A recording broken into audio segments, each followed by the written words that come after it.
Welcome to Films and Stuff with your hosts, Pete Mitchell and Ethan Hunt. Pete, welcome back. Films and Stuff, a new week, a new episode. Where should we start today?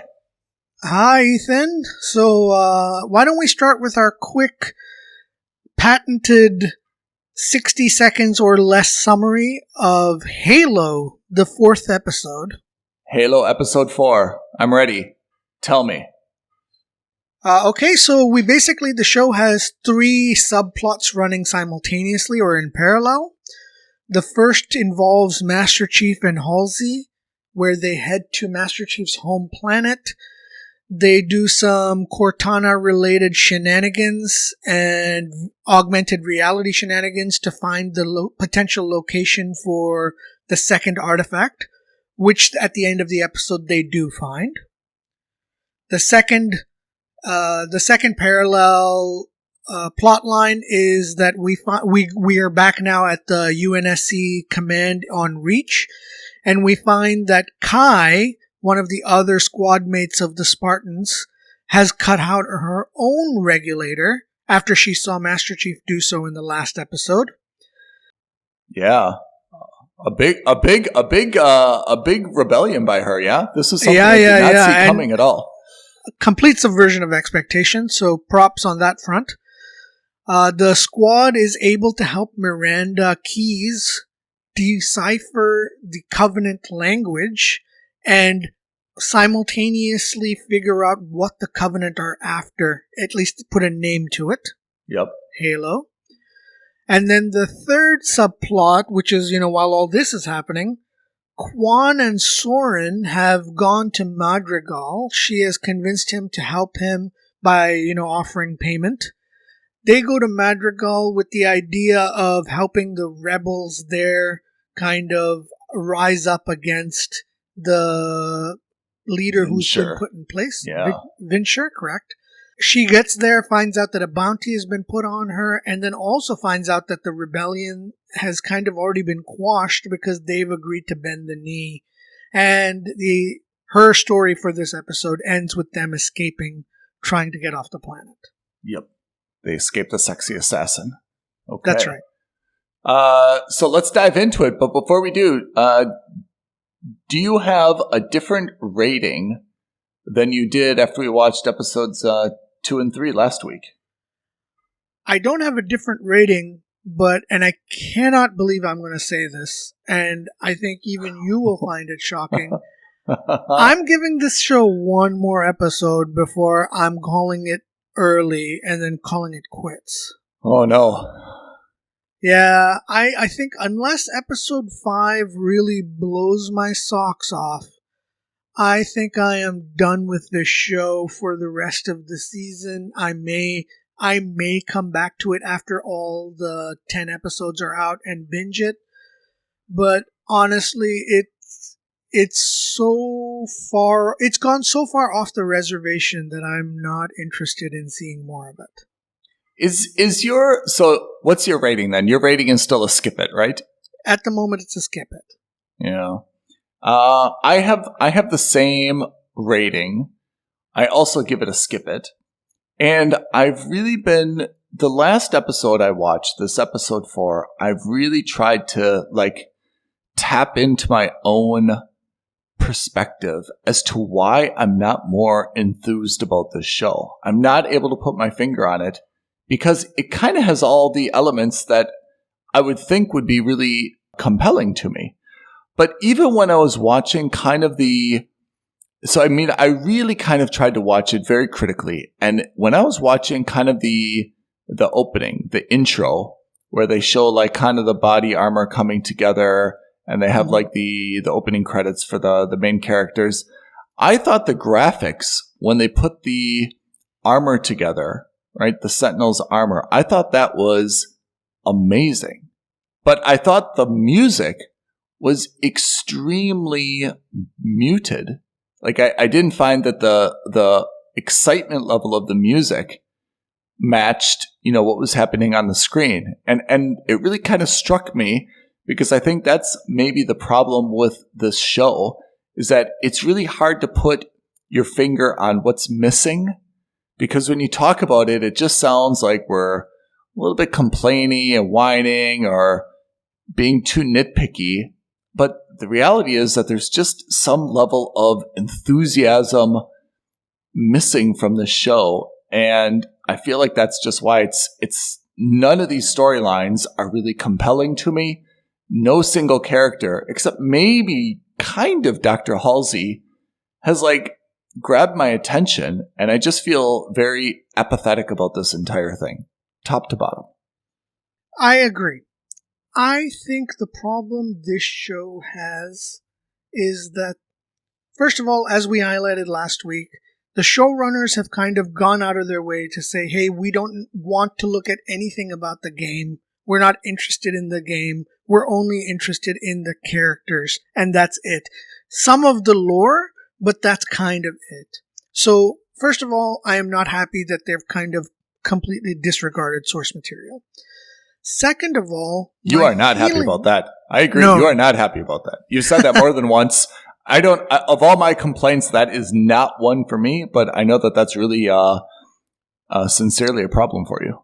And I say that only because the lore is quite exceptional, right? Yeah. It's, say what you will about Bungie and now 343 Industries, they put together a package and a game which had some really excellent lore, which for its time was still quite, maybe not revolutionary, but it was very engaging. Mm.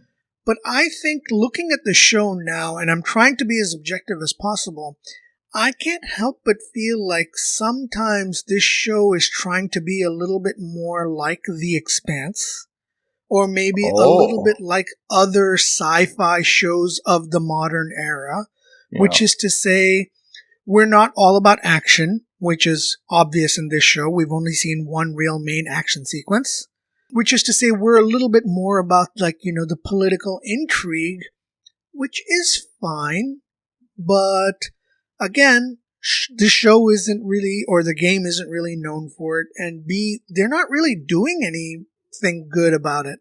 The political intrigue is not that great. And as you rightly pointed out, I think Halsey's the only one that's really kind of pulling off any espionage-esque vibes at the moment. Yeah.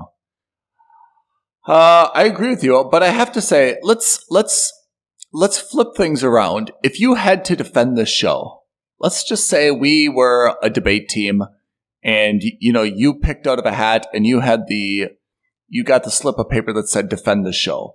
What can you find that's compelling about the show or that's redeemable about the show? Okay, so I think you got me with.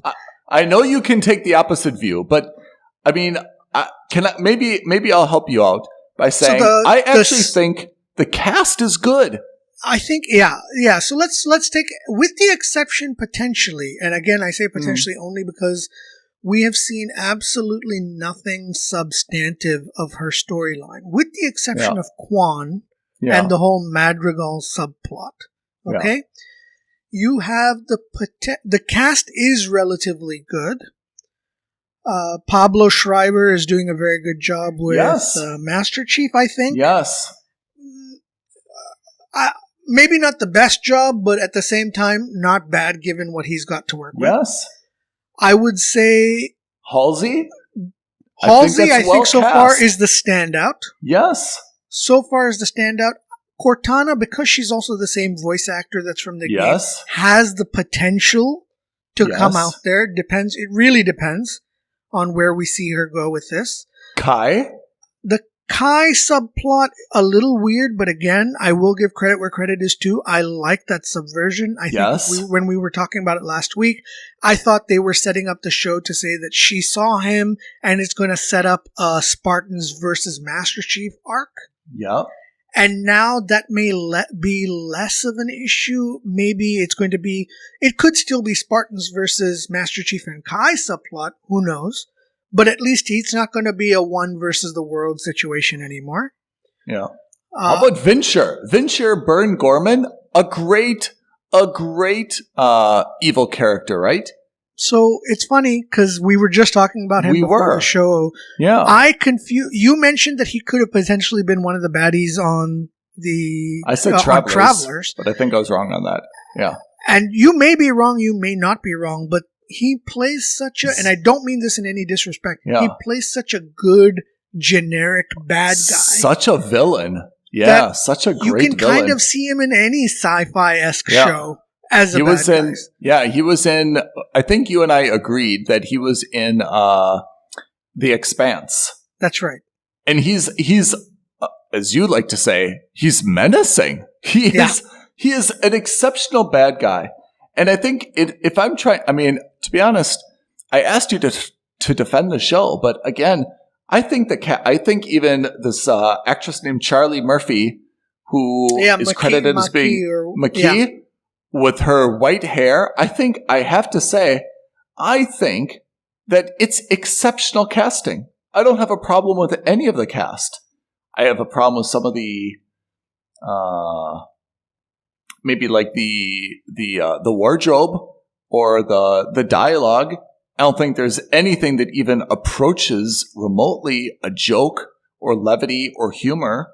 But I have to say, I think the cast itself, they're all like super in terms of talent, in terms of the right look and embodiment of their characters. I don't think I have any problems with the casting whatsoever. I think the only other positive beyond the casting so far is maybe like costume design. Yeah. I feel like the costumes that they've got is quite nice. The sets are so far relatively okay, but sterile and generic. Yeah, I think that's where we came off last time, which is, again, everything at the UNSC headquarters, I feel is just too big and gray concrete, sterile. Yeah, it's almost boring. like a hospital environment. You know, it's just too clean, too. I get it. That's what you're looking for, but it's like, you know, in England they have that style of architecture called brutalism, right?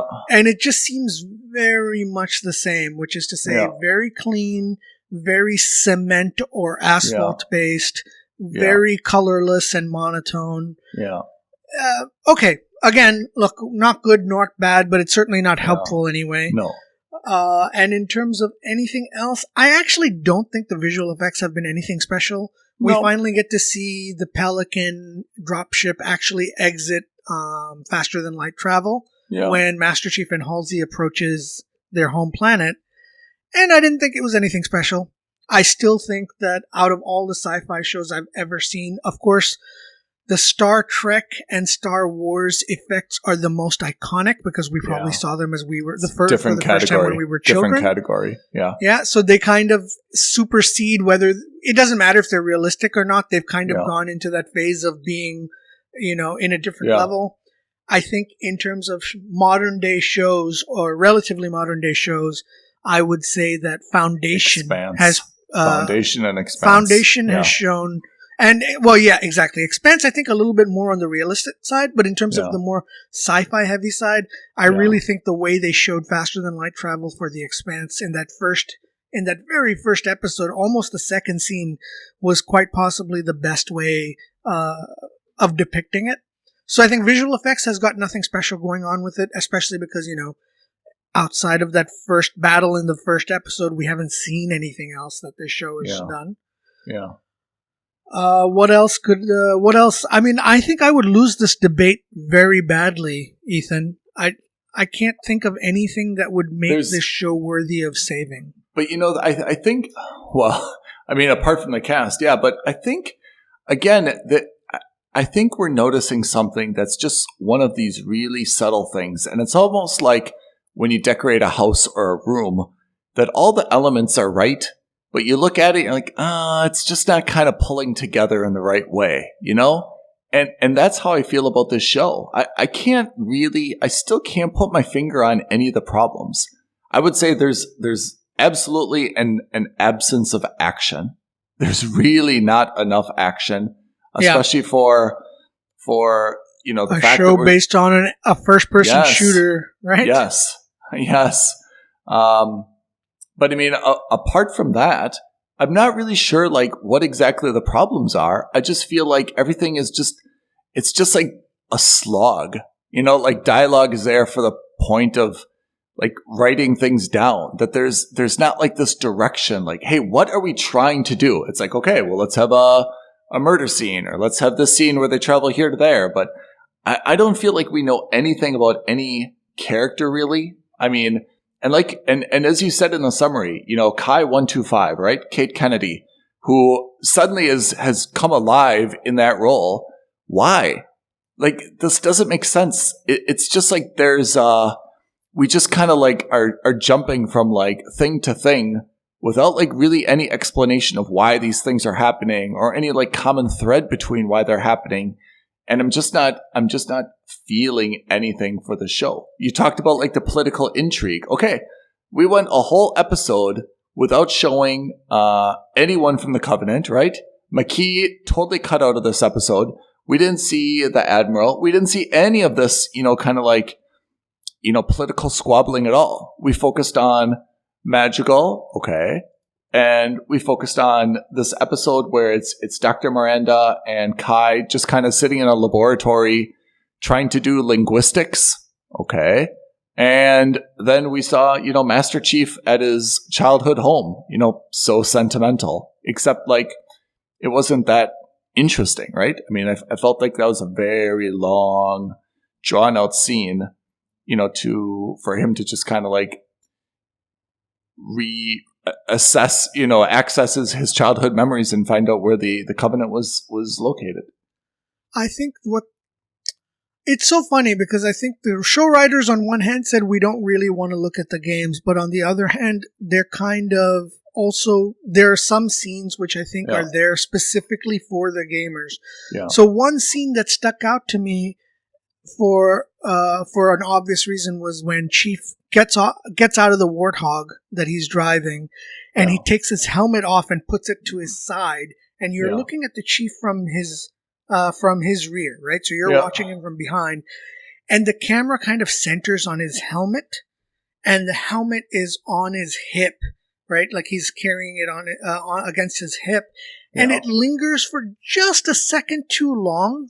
Yeah. And you're just like, oh, well, why would you do that? And like, first of all, he puts on his helmet and you're like, oh, okay, maybe something's going to happen here. He drives the Warthog. He gets out of the Warthog. He immediately takes off his helmet. Then you have this lingering shot on the helmet. I agree. It's like a bunch of these teases which are kind of there for the sake of the gamers. Yes.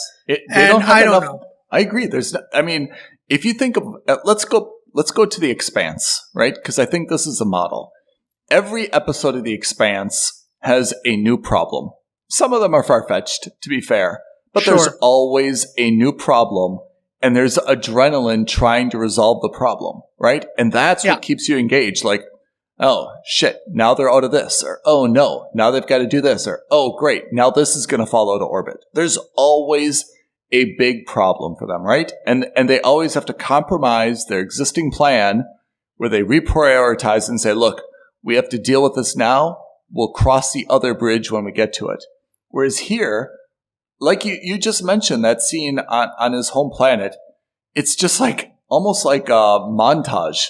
All right, land the plane, get in the vehicle, drive the vehicle, get out of the vehicle, observe the scenery. Okay, get back in the vehicle. Like this is not storytelling. This is like you've got an additional 40 minutes, and the writer's like, okay, well, what should happen? Well, let's just stretch this out 30 seconds because we don't really have a storyline here.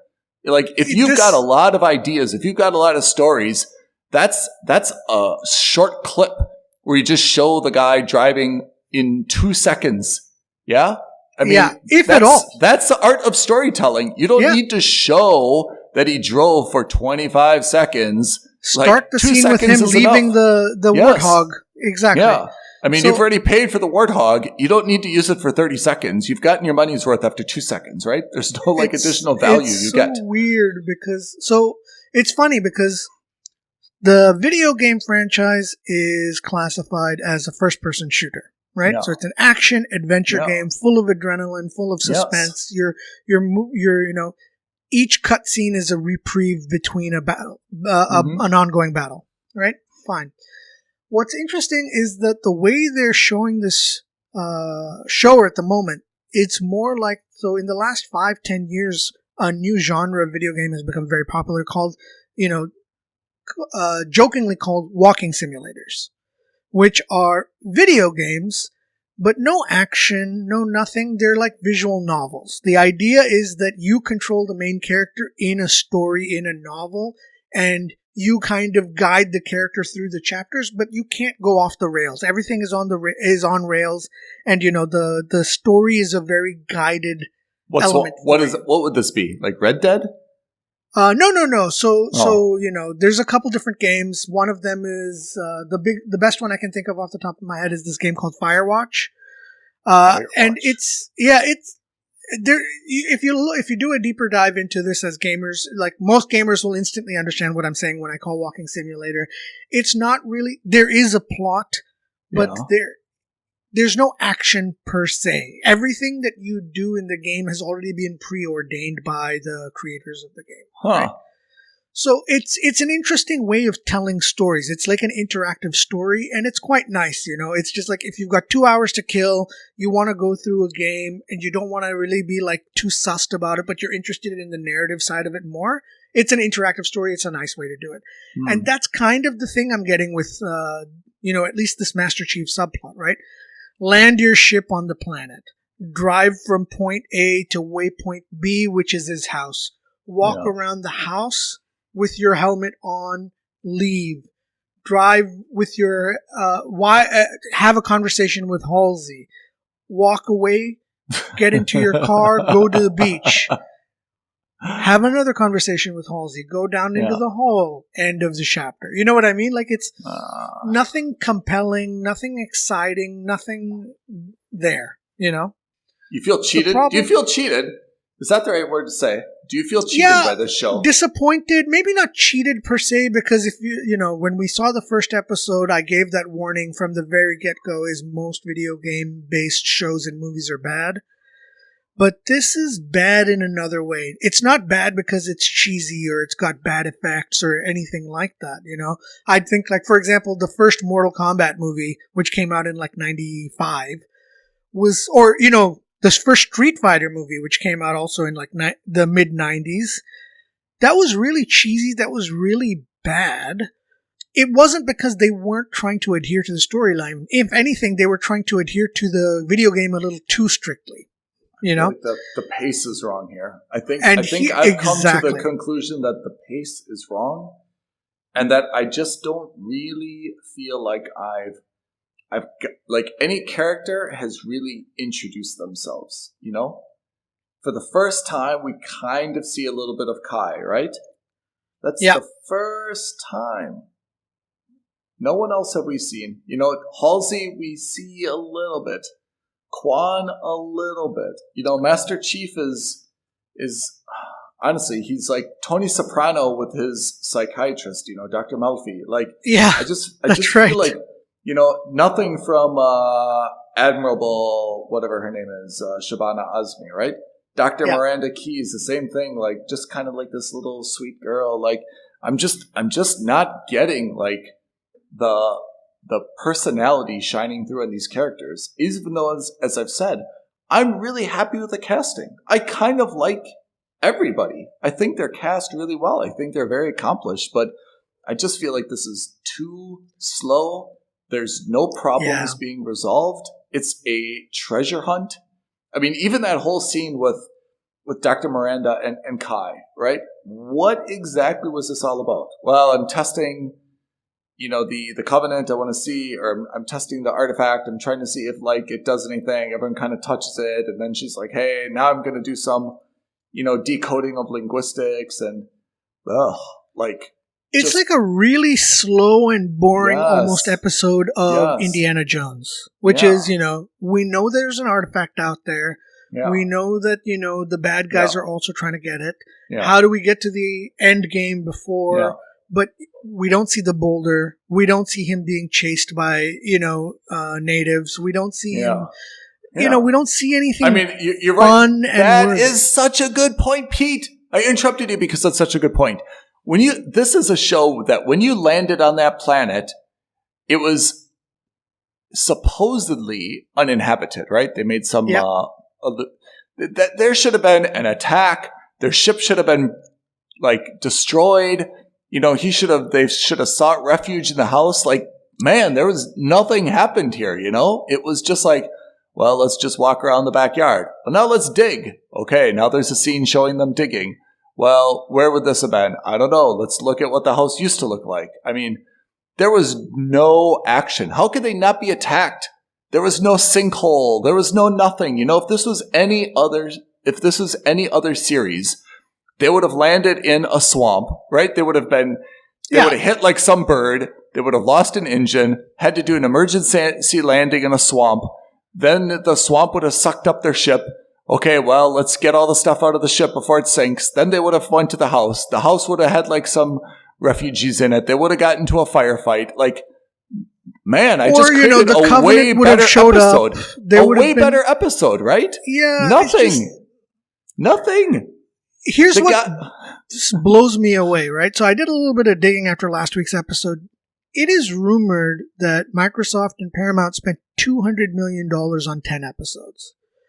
And the numbers are, so you would think $20 million an episode, that's crazy. I actually heard that it could be as much as $25 million an episode, right?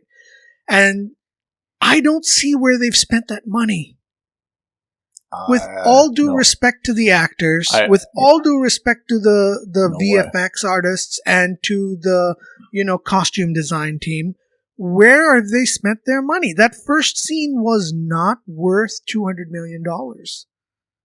Dude, I just created a way better episode. Just in those 30 seconds when I was just blustering, that's a way more compelling scene. And that's just taking everything that's happened in the history of sci-fi and kind of condensing it into a series of mishaps. That's the whole point of the show. Have some adventure.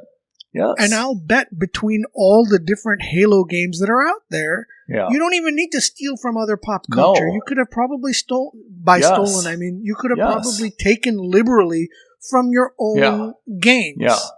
But because the guys said, listen, we're not interested in the video games, well, I'm sorry. Why are you then making the show if you're not interested in video games? But you know what? To make, I think, a good episode, or to make a good show, to be honest, you need people whose lives are a little bit in chaos. You need some dumpster fires, right? Yeah. I hear them. They're like, hey, this is going to be this is the way that I would run it, like, as a lawyer. Let's have a very clean landing. Yeah. Now let's go undetected into this location. Let's identify where something is buried. It's still fully intact. Now let's go to point B. Now let's go to point C. That's if you're trying to close a transaction, if you're trying to run a family or something, it's wonderful that there was no drama. It went according to plan. That's not what we want here. I want a dumpster fire or a tire fire or whatever the fire is. Let's have some problems. Let's create some solutions. Let's have some drama. Let's make something really interesting. I'm not really interested in seeing a mission that goes off without a hitch and they can say, well, that was really smooth mission. No, we don't want a smooth mission. We want problems, right? What's ironic is of the 3 subplots, the one that I think should be eliminated actually does what you're saying. Which is Madrigal. Yeah. The Quan/Soren on Madrigal plotline. First of all, I think it's terrible. I don't think there's no reason for her to be a part of this story, the show as Quan. I'm sure she's a wonderful actor. I'm sure he's, she's super pretty though as well. I don't know why they had to give her such a terrible haircut. I mean, that's, to be honest, that might be a felony. To give someone so pretty such a terrible haircut, to be honest, may be a felony. Fine. All those reasons, fine. Yes. I'm sure. Let's put her into a UNSC uniform. Put her into a Covenant uniform. Do something else with her. I agree. This plot line is a total waste of everyone's time. Yeah. Out of the 1 hour the show is, 20 minutes of this show is wasted on that plot line. If you eliminated it and still kept it the same, at least the show would only be like 40, 45 minutes long. That would be much more helpful. That's the only plot line which actually adheres to exactly what you're saying, right? They get onto the planet. They think this is going to happen. It doesn't happen. It goes the other way. In fact, they're almost assassinated. Yeah. It's all nonsense. I agree. It's a total nonsensical thing because, frankly speaking, if you want to convince me that the Quan storyline is important, you should have told me from the very beginning who she is and why she's important.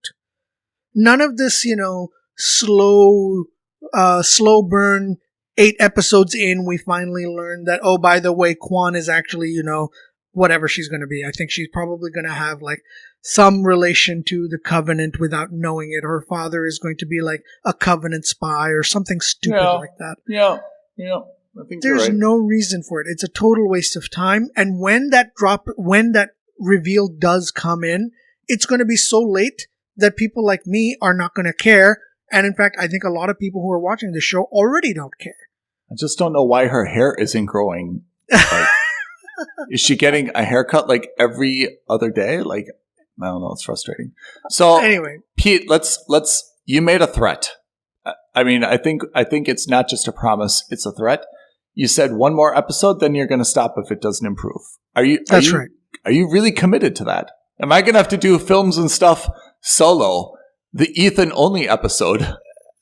Well, first of all, I would never abandon you. But second of all, I think that it's something where I would say, films and stuff probably has better things to do with its time and other shows that we could be watching and reviewing. Do we have better things to do with our time?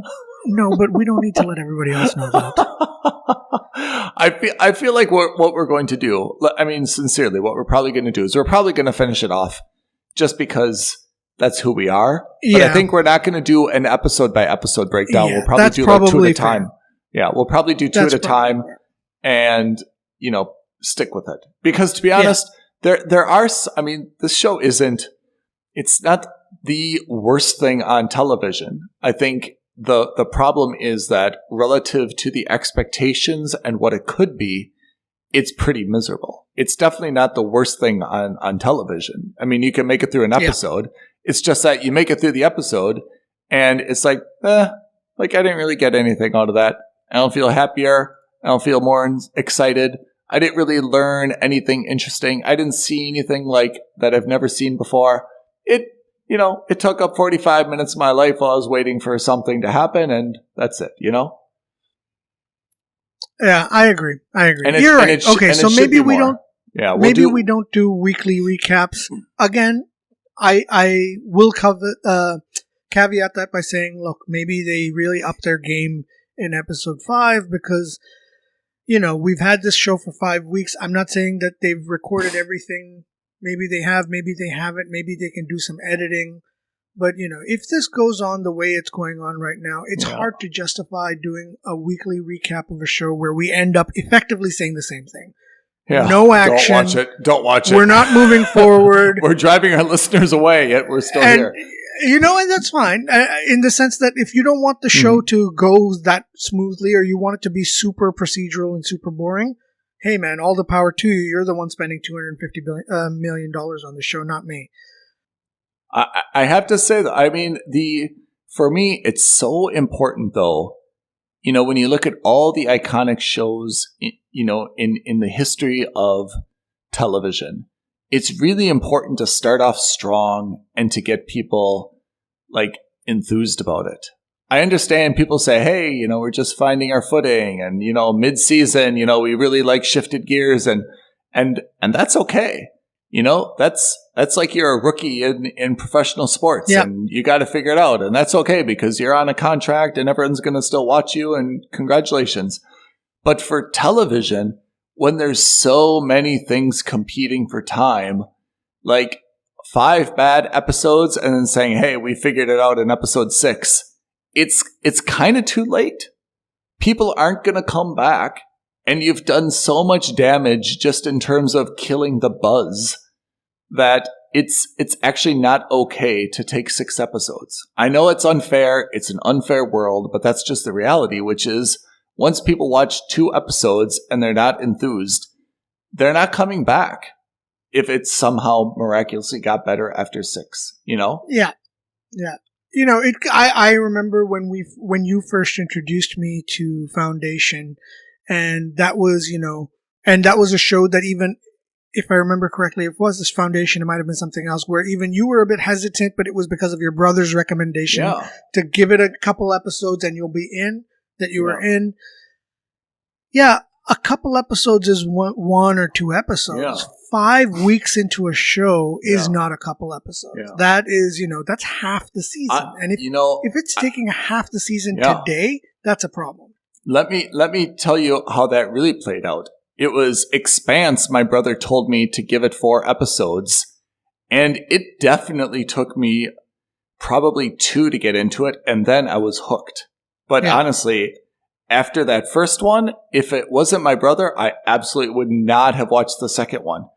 For Foundation, actually, I didn't even get through the first episode. I turned it off and moved on. And it was my brother who's like, just finished the episode. And that's on me, right? But that's also because my time is valuable, and I'm not going to sit around for 45 minutes if it hasn't showed me anything. And I'm not saying the first scene needs to be all, Game of Thrones, let's have like a sword fighting orgy or whatever it is, that like captures you for the first episode. I'm not asking for that. I'm just saying, like, help me out, and you don't need the slowest scene at the beginning where you give me like all this admin background, like you can jump into some stuff and I'll figure it out later. Maybe that's what I'm saying, right? Yeah, I agree.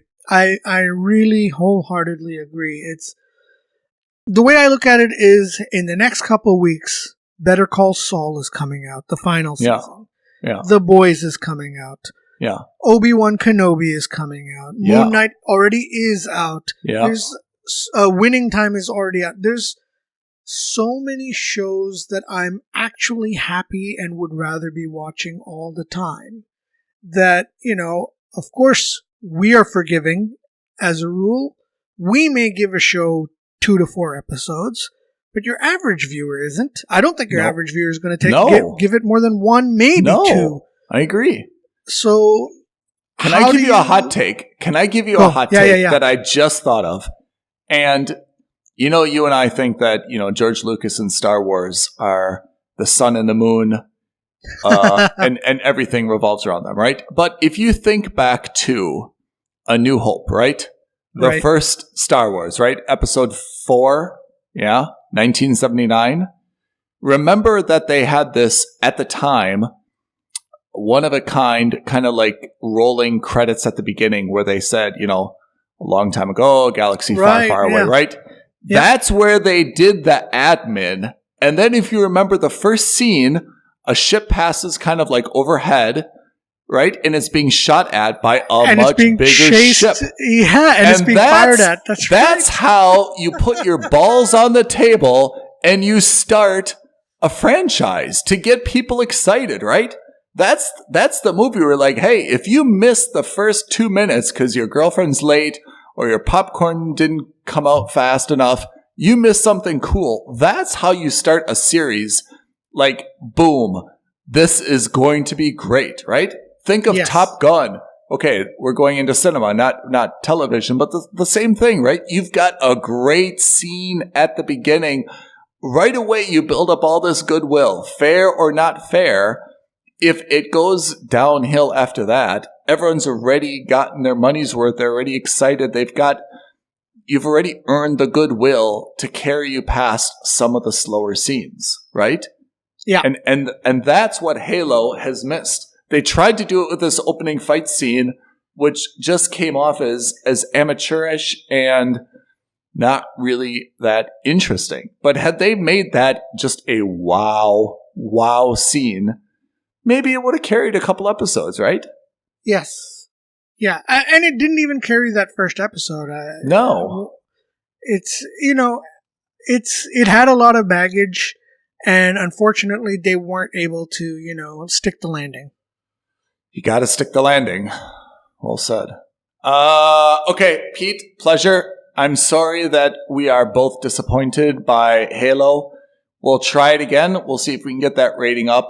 But right now, it's a skip by me and a skip by you. But that's right. Let's focus on better days ahead. Next episode, what do we have for our listeners? The next episode, we're going to do a quick recap of Winning Time. Winning Time, episode 6, Los Angeles Lakers. Please join us. You won't be disappointed. I think that's fair to say. Yes, I agree. All right, everybody. It's been real. I'm Pete. I'm Ethan. You're Pete. I'm Pete. That's right. Thanks, everyone, for joining. Bye. Thank you for listening to another episode of Films and Stuff. If you haven't already, please subscribe and review on Apple Podcasts, Spotify, or wherever podcasts are downloaded. Films and Stuff.